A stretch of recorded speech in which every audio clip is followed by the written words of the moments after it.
আমার খুব ইচ্ছা আমি ফ্যাশন ডিজাইনার হব। মেরে মুখ ভেঙে দেবো, ফ্যাশন ডিজাইনার হবে।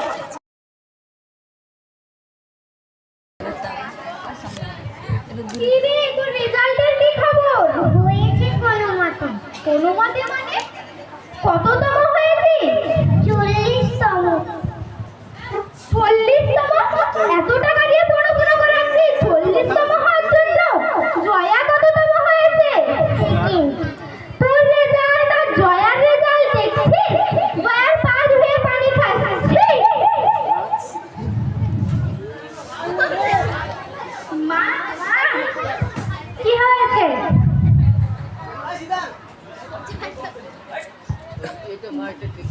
আজ আমার রেজাল্ট দিয়েছে। তোর কথা পরে বলিস, আগে বল পাশের বাড়ির মেয়ে কি হয়েছে? 40তম। ও মা, কি কথা বলছিস? তাহলে তো আজ সেই মজা। ওর মাকে গিয়ে তো সেই কথা শুনিয়ে আসবো।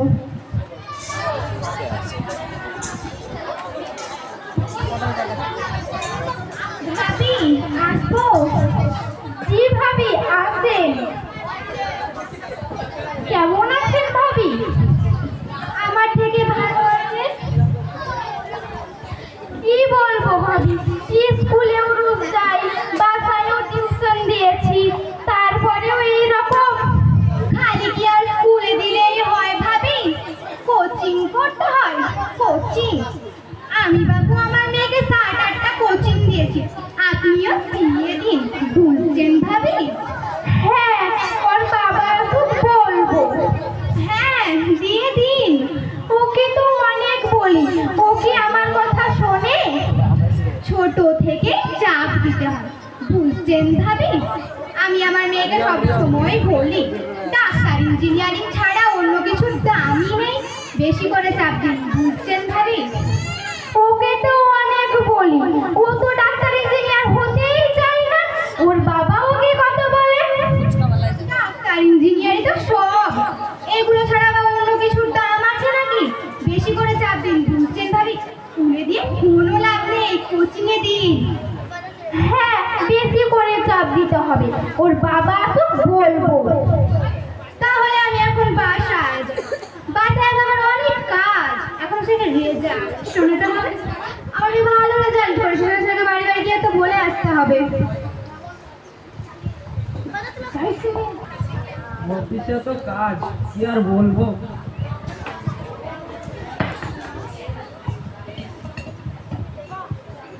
তোমার অফিসের কথা বাদ দাও, তোমার মেয়ে কততম হয়েছে জানো?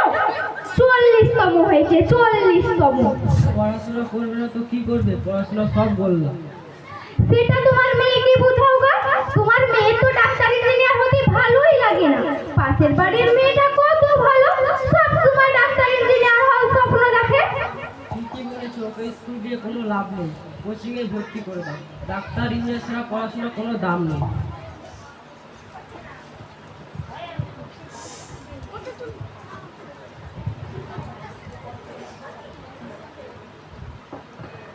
আসতে পারি? জি ম্যাম, আসুন।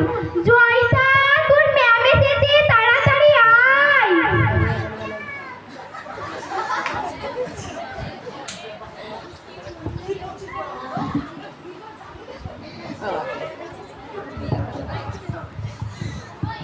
আসি মা।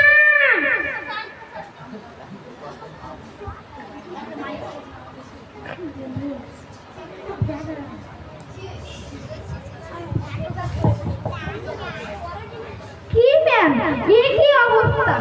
এভাবে পড়াশোনা করলে কি ডাক্তার ইঞ্জিনিয়ার হতে পারবে? আমি তো জয়তাকে অনেক বোঝাই, কিন্তু জয়তা বলে ওকে ডাক্তার ইঞ্জিনিয়ার ভালোই লাগে না। ভালো লাগে না মানে? ওকে ডাক্তার ইঞ্জিনিয়ার হতেই হবে। আচ্ছা, আমি তাহলে জয়তাকে বোঝাবো। কি হলো জয়তা, তাড়াতাড়ি নেমে আয়। আসছি।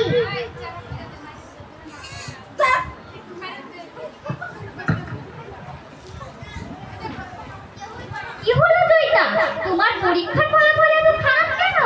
ম্যাম, আমাকে একদম সায়েন্স পড়তে ভালো লাগে। আমি ডাক্তার ইঞ্জিনিয়ার হব না, আমার খুব ইচ্ছা আমি ফ্যাশন ডিজাইনার হব। মেরে মুখ ভেঙে দেবো, ফ্যাশন ডিজাইনার হবে? দেখুন, আমি একটা কথা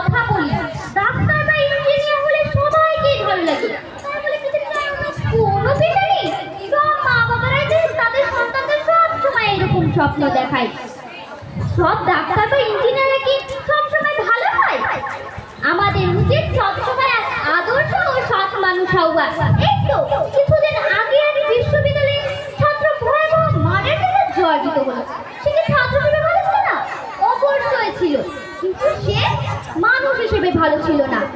আমাদের উচিত সবসময় এক আদর্শ মানুষ হওয়া। আর বাচ্চাদের উপর এত চাপ দেওয়া হয়, বিভিন্ন জায়গায় পড়াতে পাঠানো হয়, এতে কি তাদের ভালো হয়? হয়তো তারা ছাত্রছাত্রী হিসেবে ভালো হতে পারে, পরীক্ষায় কমন প্রশ্ন পেতে পারে, কিন্তু তারা মানুষ হিসেবে কতটা ভালো হবে তা আমার জানা নেই। আর এখন প্রত্যেকের নিজের শৃঙ্খলা শেখা দরকার, যা তারা স্কুল থেকে পেয়ে থাকে। এখন যদি আমরা স্কুলের প্রাধান্য না দিই, বিভিন্ন জায়গায় পড়াতে পারবে, তাহলে কি তাদের ভালো হবে? হ্যাঁ, আপনি ঠিকই বলেছেন। এটা আসলে আমাদেরই ভুল। আমি চেষ্টা করব ওর বাবাকে বোঝানোর। আগে আমাদের মেয়ে ডাক্তার ইঞ্জিনিয়ার হবে না, একটা ভালো মানুষ হবে। শুধু ভালো পেশায় নিযুক্ত হলেই ভালো মানুষ হওয়া যায় না, প্রত্যেকের নির্দিষ্ট কিছু বৈশিষ্ট্য থাকে, তাই কারোর সঙ্গে কারোর তুলনা করা উচিত নয়। আর বাচ্চাদের উপর অধিক চাপ দেওয়া উচিত নয়, এতে করে তারা নিজের ট্যালেন্টটা প্রকাশ করতে পারে না। আর প্রত্যেক অভিভাবকদের উচিত তাদের শিশুদের সবসময় আদর্শ মানুষ হওয়ার অনুপ্রেরণা দেওয়া, এতে করে তারা নিজের দেশ ও জনগণের উভয়ের কল্যাণ হয়। ধন্যবাদ। আমরা খুব সুন্দর একটি নাটক দেখলাম। অভিনয়ের সঙ্গে সঙ্গে নাটকটির অভ্যন্তরীণ অর্থ খুব সুন্দর। সত্যি তো, চাকরি কি আমাদের মূল লক্ষ্য নাকি? সঠিক শিক্ষা এটা নিয়ে আমাদের ভাবতে হবে। এবারে আমরা নাটকের চরিত্রগুলোর সঙ্গে পরিচিত হয়ে নেব। প্রথম মায়ের ভূমিকায় অভিনয় করলেন ষষ্ঠ শ্রেণীর ছাত্রী মুস্কান খাতুন। প্রথম মায়ের ভূমিকায় অভিনয় করলেন পঞ্চম শ্রেণীর ছাত্রী নাইসা খাতুন। দ্বিতীয় মায়ের ভূমিকায় অভিনয় করলেন ষষ্ঠ শ্রেণীর ছাত্রী সমরজ আক্তার। দ্বিতীয় মেয়ের ভূমিকায় অভিনয় করলেন পঞ্চম শ্রেণীর ছাত্রী আয়েশা সিদ্দিকা। ম্যাডামের ভূমিকায় অভিনয় করলেন ষষ্ঠ শ্রেণীর তানিয়া সুলতানা খাতুন। এবং